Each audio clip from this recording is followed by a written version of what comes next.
Welcome to Mind Shift Power Podcast, a show for teenagers and the adults who work with them, where we have raw and honest conversations. I'm your host, Fatima Bey, the Mind Shifter. And welcome. Today we have with us Joby Castilla. She lives in upstate New York and she has schizophrenia. She also has complex post-traumatic stress disorder and severe anxiety disorder. And the reason we're having this episode today is Joby herself, has actually mind shifted me. She just didn't know she was doing it at the time. We just had a real honest conversation, which basically led to talking about her schizophrenia. And decided to have her on as a guest because she's the one person I could talk to about this who's not going to get offended and be raw and honest. And by the end of this session, you will probably love her as much as I do. But before we begin, I want to read to you guys some numbers and some facts concerning the topic that I think are important to remember. These do not all apply to Joby, but they're important to remember when we're talking about this topic. So the first is that 67% of homeless people currently have some form of mental illness, while 77% were found to have experienced mental illness at least sometime during their lives. And this comes from the U.S. News and World Report. The proportion of violent crime in society attributable to schizophrenia consistently falls below 10%. Comorbid substance abuse considerably increases this risk. And this comes from Cambridge.org. Roughly 50% of individuals with severe mental disorders are affected by substance abuse. 37% of alcohol abusers and 53% of drug abusers also have at least one serious mental illness. And that comes from helpguide.org. So I'm reading all these numbers to you because I want you guys to remember these facts during this conversation because some of it will be related. So, Joby, how are you doing today? I'm good. Thank you for coming on. I really appreciate your willingness to come on and be honest and raw about yourself and have this real conversation that I think needs to be had. So let's start off with, I like to dive right into it. Mm-hmm. With schizophrenia, because we mentioned the different things that you deal with and you battle with daily, but with schizophrenia specifically, do you hear voices? I do. It's always on every day. It's just, there's always a secondary conversation, like talking to you now. There's a conversation going on in there. Mm-hmm. Can you share with the audience what those conversations are like? It's not like when people say schizophrenia, you think, like it's telling you to go out and do all these bad, evil, awful things. Mm-hmm. And that's not always the case. Mm-hmm. Like for me right now, it's telling me that, you know, I need to go into my kitchen and I need to do, like I'm in school, culinary school. I need to go and do my homework. And when I'm doing my homework, I need to do my dishes. And when I'm doing those dishes, oh my God, I have to, feed and water my dogs. And after I'm feeding and watering my dogs, I have to descale my coffee pot. Okay. And, it's just a continual, and some people say, oh my God, that happens to me. It's not like that. It's a higher level of it. It is. It's not an inner monologue. It's actual outside conversation going on inside your head, if that makes sense. Yeah. So you hear audible voices, which basically it's racing thoughts, but it's racing thoughts turned into audible voices. Am I saying that correctly? Yes. Yeah. Okay. It's like I could almost like turn around expecting to see a person somebody standing there. Yes. Okay. But nobody's there. And thank you for explaining that. I asked you to explain that because I think we hear that people hear voices all the time, and I have been guilty of making jokes about hearing voices, but I don't actually hear them. I have inner dialogue all the time, but I don't know what it's like to live with that. And I think it's important that people kind of have an understanding of what it's like to be you. And yes, it's not always like I said, awful or, go out and, murder the world and burn them down the forest. And it's not always like that. It's Well, really, thank really you. not. I'm glad you clarified that, because I do think that is the image that people get primarily because of movies. And maybe some things that have happened in society. But again, as I mentioned in the beginning with those numbers, that's a very small percentage. That 10% is not nothing. So we should pay attention to the 10%, but let's not forget the 90% is basically how I kind of see that. Hallucinations come along with it for, Oh, a lot of people too. okay. I've never had hallucinations. Okay. But hallucinations do come along with schizophrenia for a lot of people that do suffer with it. Okay. And those are the kind that we see in the movies. Those are the kind we see in the movies that tell stories. No. There you could, from what I understand, again, I've never had the hallucinations, but I guess you could just be sitting there and see somebody and start talking to them. It could be just that simple. Okay. And that's how it could present itself. I think it's interesting that you've never had those hallucinations. Nope, but I'm very grateful for that. Are there now? You're on here not as an expert in the field. You're on here just as a person living with it, and that's the conversation we're having. But I just want to ask your opinion. Do you think that, or maybe perhaps you do know, how many people with schizophrenia do have delusions? I have been hospitalized. I'm sorry, hallucinations, wrong word. I have been hospitalized because I had gastric bypass surgery, and when you fluctuate that drastically with your weight, your chemical, it's a chemical imbalance. So medication levels have to be checked, and so on and so on.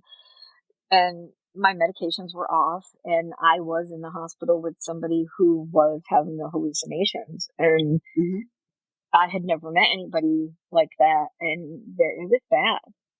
They were really bad. It was scary. And so, like I said, I'm very, very grateful that I'm not to that extreme. I mean, I've got, with the audio part, I mean, it's been rough for me, but I'm very grateful that I don't have the hallucinations. Interestingly enough, what you just described to me with the voices, I have been told by a person with bipolar that they experience the same thing. And I know that you don't have bipolar, but I'm really more so saying this for the audience. That I personally was told by someone with bipolar that they experience what you just described, which I didn't realize they were basically similar. From what I understand, bipolar is more inner dialogue as opposed to okay, outer dialogue. I'll look. Like, there are times where I'll look, it'll to see if someone's there. Yeah. Oh, okay. Like, I'll be in the kitchen and be like, hello. Okay. That is different than what she described to me. So I get what you're saying. Hers is more inner dialogue.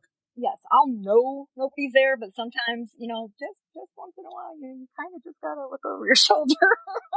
And I do tell my therapist about it, and my provider, who prescribes my meds, and and I do keep right up on top of all of that, and if we suspect anything is off, we're so on top of that. I have wonderful, wonderful providers, and I'm in there getting my blood levels checked. I'm glad, and we're going to talk about that a little bit later in the conversation about your providers and medication and the importance of that.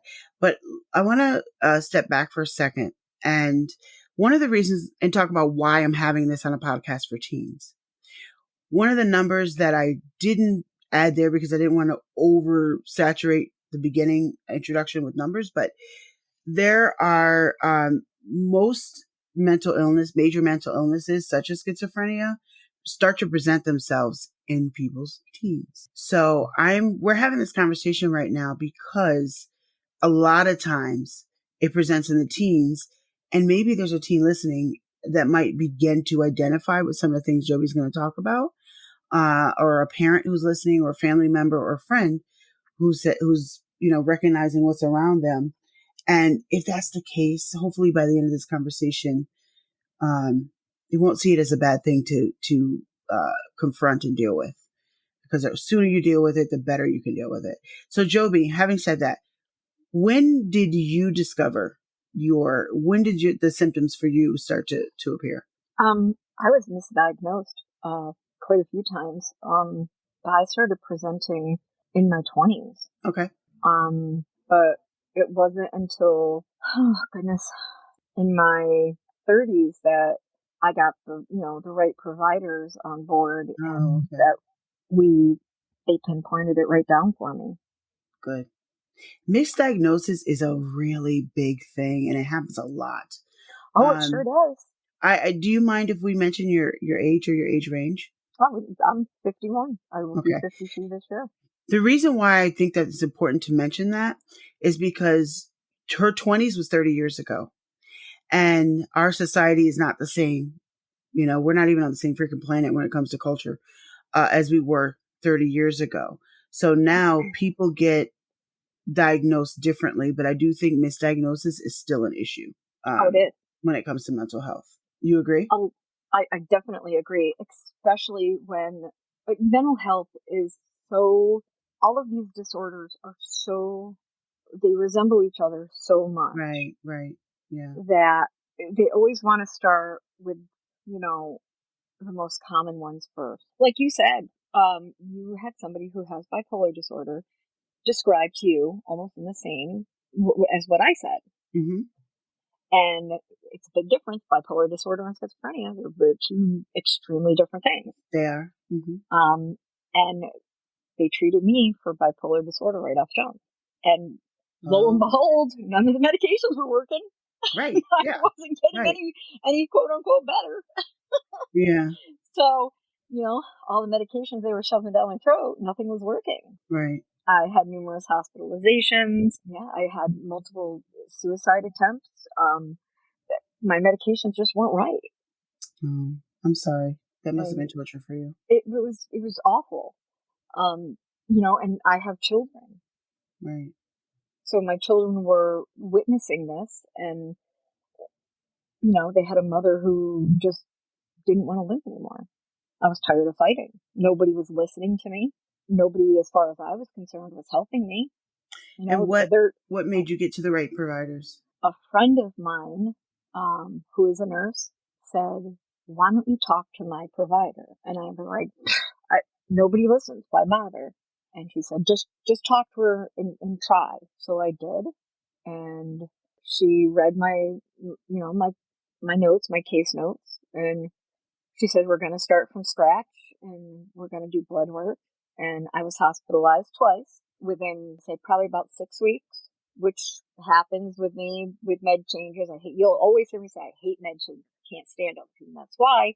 And during that time, she put me in touch with a trauma therapist, because you can't just have a regular counselor when you're, screwed up. And, between a trauma therapist and the provider I have now, I am smooth sailing. So what I hear was someone connected you with the right person. Yes. And your friend is the one that brought it up, not you? She saw me struggling. Okay. All right. So I'm going to go a little out of order from the question I was going to ask you, but what would you say to a youth, young adult, hell, anybody who is dealing with the beginnings of grasping onto their mental health like you were now? What advice would you have for them? Be your own advocate. If Amen. You don't feel something is working, the medications don't work overnight. They don't. But after a few weeks, if you don't feel like anything has changed, or you feel worse, even hell, if you still feel off while you're trying these meds, reach out, because a lot of these medications come with that warning on them. They could cause suicidal ideation. All these medicines that are out there to help you can make it worse. Right. And parents, watch your kids.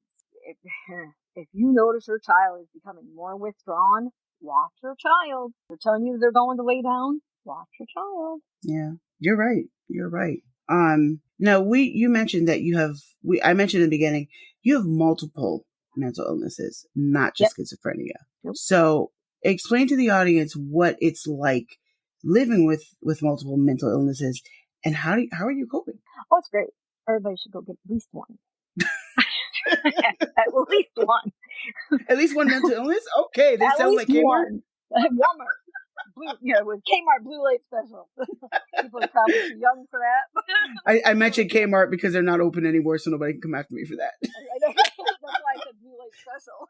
Right. Some of the teenagers probably don't even know what that is. I know, that's what I'm saying. That I just dated myself horribly right there. In the morning, my meds are in my system, so I'm consistent with them. But when I wake up in the morning, we'll throw ADHD in there too.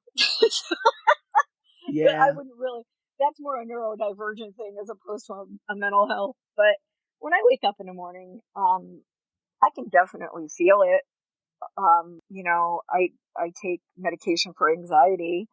At any given point in time, that could affect me. So that's always a fun thing. But it makes life interesting because you never know when it's going to affect you. But I don't let it stop me from doing anything. Let's talk about that, because that is something I find very fascinating about you, Joby. I haven't even given the audience a clue. So since you were diagnosed with all this mental illness, that means that you just are crazy and you can't do anything for the rest of your life. You just have to sit there and take government money and just smoke and drink and fart all day, right? Oh, absolutely. Tell the audience, what have you done with yourself? I graduated high school, of course, Mm-hmm. and I went on to college. I have a horticulture degree. I have competed in the Boston Flower Show. I placed 4th in the United States for floral design. I didn't know that. Oh yeah. I have I have a cosmetology license. I am currently going for a culinary arts degree. I've done landscaping. I don't not do anything. And I freaking love that about you. There's You not guys, anything I will not try to do. and I love that about you. The more, and I'm talking to the audience right now, the more I've gotten to know Joby, the more at first I thought she was just this crazy lady from the country. But the more I've gotten to know Joby and more about her and her struggles and the things that she's dealt with in life and how she handles life, I've grown to actually have a lot of respect for her.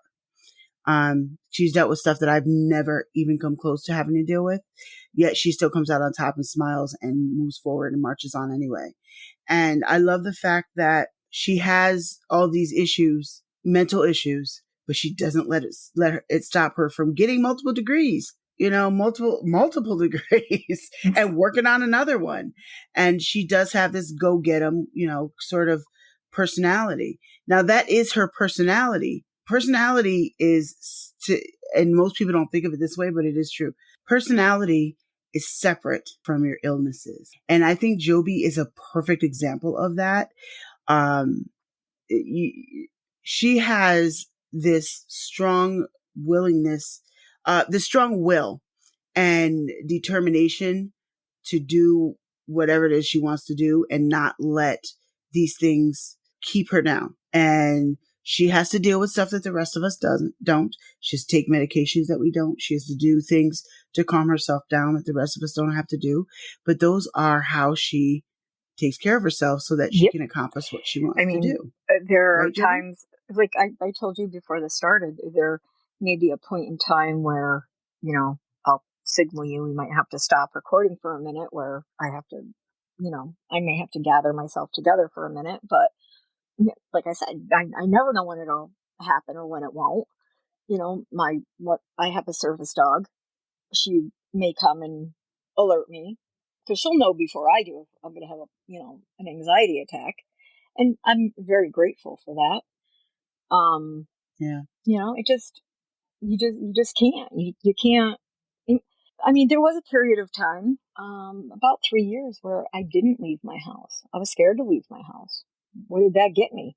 Nothing. I sat here and did absolutely nothing. And then a mutual acquaintance of ours made me realize that, and here we are today. Well, I'm glad that you are here today. And that you've opened up to us about some of your struggles and what you deal with. But I think it's just as important that people understand that what we can't do, some of that might be true, but sometimes we need to flip the switch and focus on what we can do. And if we're determined, and you are an example of that, if we are determined, we can overcome anything instead of staying under it. No, and it's so cliche. Never say never, you know. Where there's a will, there's a way. It's true. It's true. It's so true. It really is. It really is. So for the audience, what would you say? I want you to talk to a couple different people. Let's talk to the people who are around people like you right now, and they have youth, teenagers or young adults, friends, family, relatives, whatever, classmates, that they can see something peeking up and they just don't know what to do about it or how to handle it. What advice do you have for those people? A younger person, like high school age, it comes with such a stigma. You're crazy, especially with everything that's going on in the world, especially in the schools, and with all the violence in the schools. You're gonna get labeled. All these kids are so scared of that, and they're gonna lose friends. Yeah. Or you know what? Then really, truly, they're not your friends. It's really that simple. I agree. But reach out to your parents. Reach out. There's so many people to talk to that will listen, and they'll help navigate you through this. Not everybody is against you. Not everybody's against you. You can walk just about anybody, literally anybody, and talk to them. Where there are a lot of people who would turn their back, there's probably twice as many that are willing to help. I know you're going to laugh at this. We, a friend of mine and myself went and we baggied lemons, sugar, and a tiny bottle of water. And we put on signs that said life. And we were handing these little baggies out. Think about it. If life hands you lemons, what do? We handed you the means. We handed you the means to make lemonade. That's cute. So there's always a spin on it. But the point is, there's always somebody out there who's willing to help you, or at least willing to, make you look at the other, there's always another way to look at things. Right. Now, what would you say to those who are the parents or the friends of someone having mental illness right now or dealing with it, or maybe it's just starting to pipe up and they're just starting to see it? If you notice something is off, no matter how small it is, if your child or your friend or your relative is acting a little more cranky than usual, a little more recluse, pulled back, a little more out there, like more what's the word I'm trying to use? Not aggressive. I don't mean aggressive, like outwardly social. Watch them. Because if it's like an abnormal behavior in any way, watch it. Because maybe it's just, a fluke. Maybe not. If it persists, it could be a sign. Especially with schizophrenia will pop up, especially in young men, in the teens into the 20s. With women, it's generally the later teens into like the 30s. It varies. It'll usually affect men sooner than women. Yeah, I remember you telling me that. Usually women get all the fun stuff first. We get all the fun stuff first. But no, we get all the fun stuff. Will affect a young man first. But just watch them. And like I said, bipolar disorder, schizophrenia, ADHD, all three of them have they all present in a similar fashion. Okay, that's important to note. I think the key thing you said, and I want to point this out to the audience because I think, in helping people to come up with solutions or trying to help people who maybe are where you were or around where you were, Joby said a key thing: persistence. So just because someone's having a bad day doesn't automatically mean you're crazy. We need to have you signed up for something. No. But if some of the details that she mentioned are persisting and they're out of order, then that might be a clue. And if you know somebody, right, let me tell you I have bad days too. Now, people that know me, okay, and they know that I take medication, and the worst thing you can say to anybody, if they're having a bad day, don't ever say to somebody, "Did you take your medication?" Ooh, girl, we will turn on you. we will show you. Oh, really? Don't ever ask anybody that. That's probably the worst thing you can say to anybody. Did you take your medication? Oh, it does. Is it because it comes across as condescending? Yeah. So okay. You want me to show you what I'll act like if I don't take it? That's always my comeback to that. I'll show you. I will show it's like, no, I'm about to kill you now.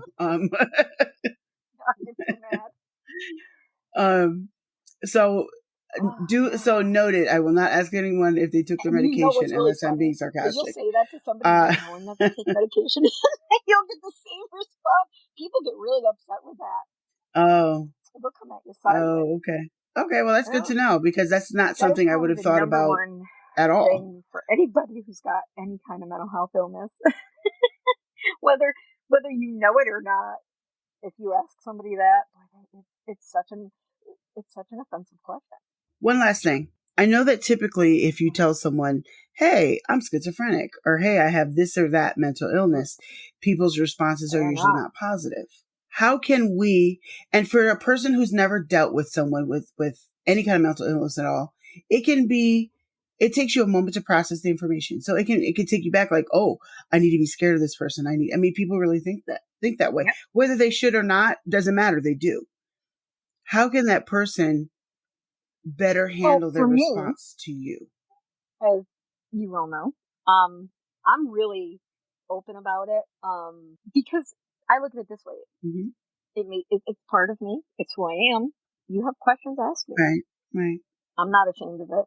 And that's what I did in the conversation. The reason we're having this episode, and I reached out to Joby because it was a couple of years ago at this point, but she just was honest with me, and I, just in a non-judgmental manner, was just asking a ton of questions like a curious little kid.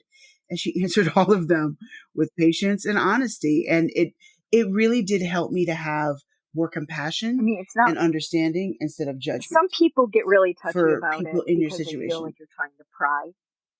But like how you approached me about it wasn't like, oh, so does that mean like, you're going to go out and you're going to, kill everybody and, light up the world? It's not like that. Just because somebody has a mental health illness doesn't mean that we're bad people. It's a chemical imbalance. It's not anything that we created.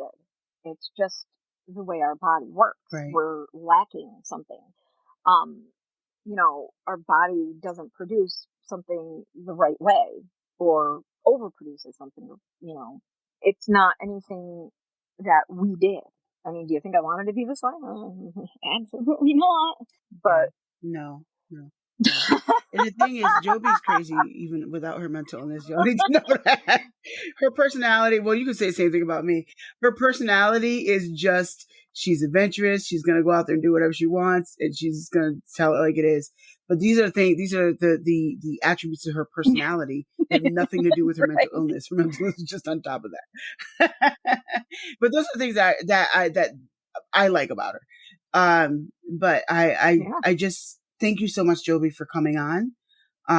And I really appreciate your honesty, and I'm hoping that those of you listening have had your mind shifted, even if just a little bit, to approach people with a little more compassion and understanding than just being scared of the unknown. Just because someone is mentally ill doesn't mean they're going to chop up your family or shoot up the mall or whatever. Sometimes they're dealing with more than you can handle. That's pretty much it. And I'll leave it at that.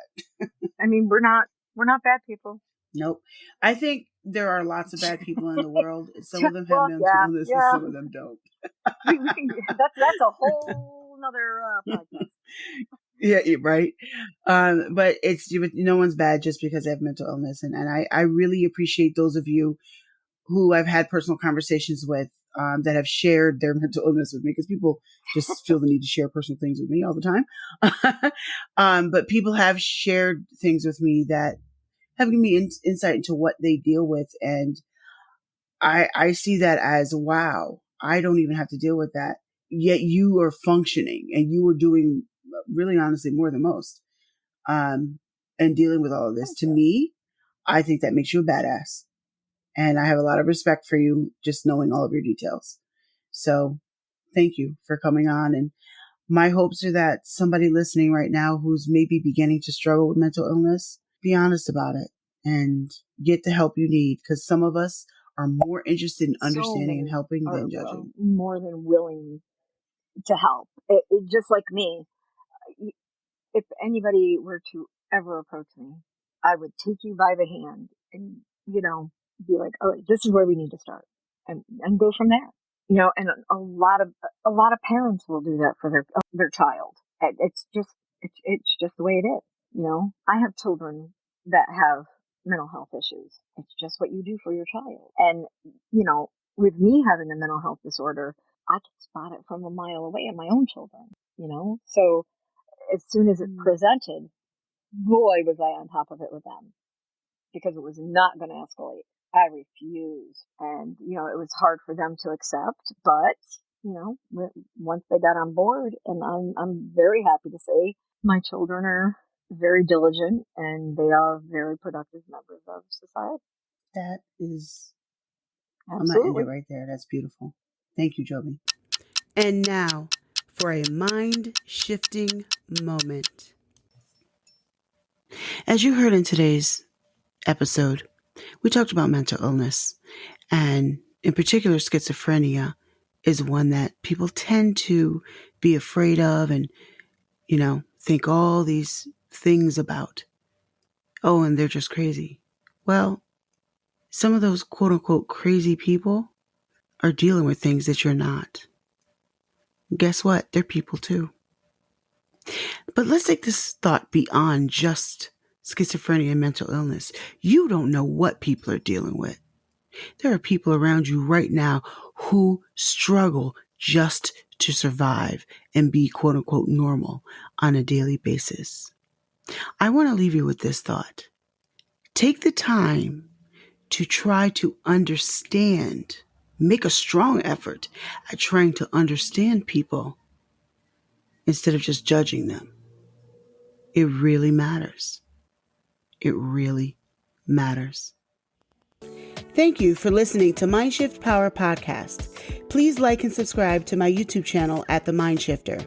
If you have any comments, topic suggestions, or would like to be a guest on the show, please visit fatimabay.com/podcast. Remember, there's power in shifting your thinking. Tune in for next week.